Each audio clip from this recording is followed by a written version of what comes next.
पशुपति पारस ऐलान किए हैं कि 21 जनवरी को चौकीदार दफादार के लिए पटना के गर्दनी बाग में हजारों की संख्या में महाधरना होगा। बिहार सरकार ने रोक लगा रखा है चौकीदारों और दफेदारों को, आश्रितों को नौकरी देने का।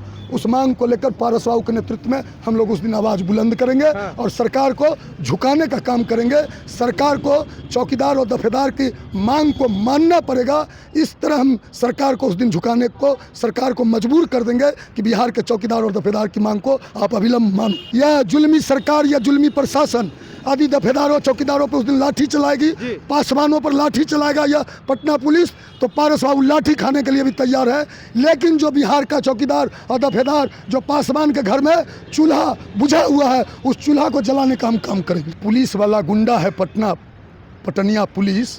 ये लोग नीतीश बाबू के प्रगति यात्रा को दुर्गति यात्रा में बदलने के लिए इनके अफसर पदाधिकारी, उस समय जो हमारे पार्टी का राष्ट्रीय अध्यक्ष था, जो बिहार का आइटम बॉय है, जो हमारे पार्टी का उस समय आइटम बॉय था, उसने पारस बाबू सहित 5 सांसदों को दल से निकाल दिया। जिस तरह प्रशांत किशोर जी को 4 बजे भोर में इस ठंड में शीतलहरी में जिस तरह अपराधियों को उठाया जाता है, जिस तरह अपराधियों के घर पर धावा बोलकर पुलिस अपराधी को, क्रिमिनल को, उग्रवादी को, आतंकवादी को उस तरह उठाती है, उस तरह से प्रशांत किशोर जी के साथ जो किया गया है पटना पुलिस के द्वारा, इसको कहीं से भी जायज़ नहीं ठहराया जा सकता। बीपीएससी का मामला थमने को नाम नहीं ले रहा है और लगातार जो है बीपीएससी अभ्यर्थी प्रोटेस्ट कर रहे हैं।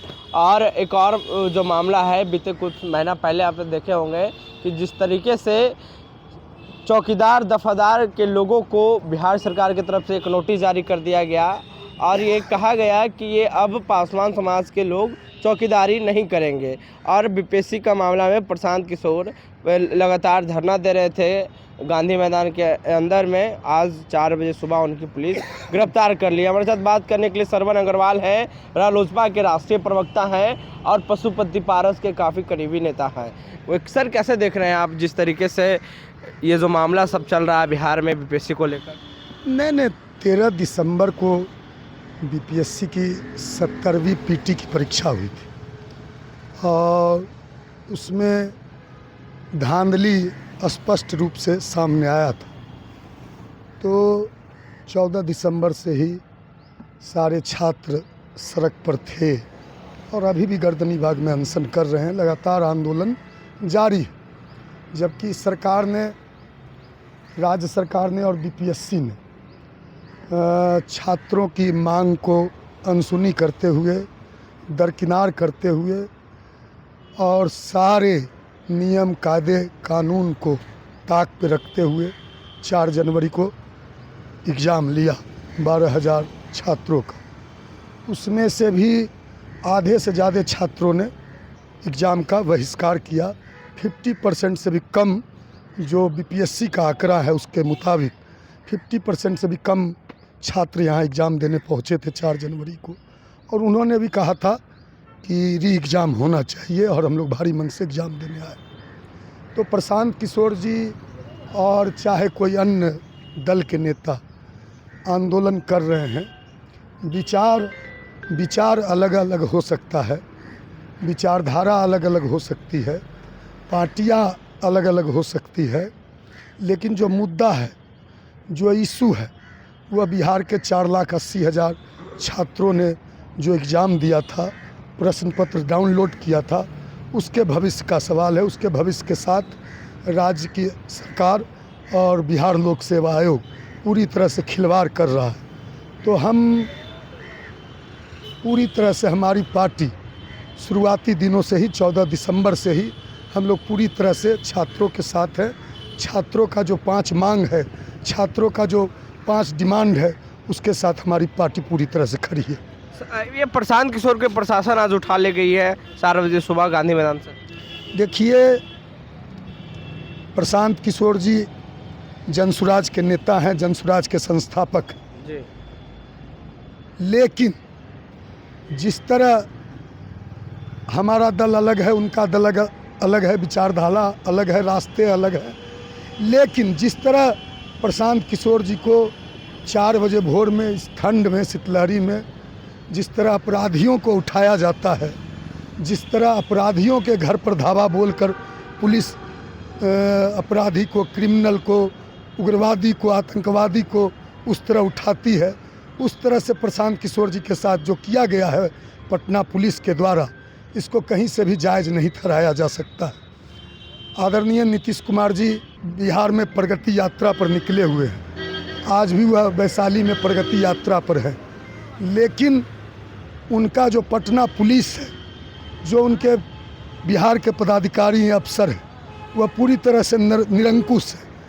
प्रगति यात्रा को, उनके प्रगति को दुर्गति में ये लोग, इनके अफसर जो हैं, इनका जो पुलिस वाला गुंडा है पटनिया पुलिस, ये लोग नीतीश बाबू के प्रगति यात्रा को दुर्गति यात्रा में बदलने के लिए इनके अफसर पदाधिकारी, क्योंकि हमारा भी मानना है कि नीतीश बाबू के राज में विकास हुआ और 2020 में हमारे नेता, हमारे राष्ट्रीय अध्यक्ष को आप ही के पत्रकार साथी ने जब पूछा था कि उस समय हम लोग नीतीश बाबू के साथ नहीं थे और उस समय पूछा था कि नीतीश बाबू के शासनकाल में विकास हुआ है, तो पारस बाबू ने कहा कि इससे इनकार नहीं किया जा सकता है कि नीतीश बाबू के शासनकाल में विकास हुआ है, प्रगति हुआ।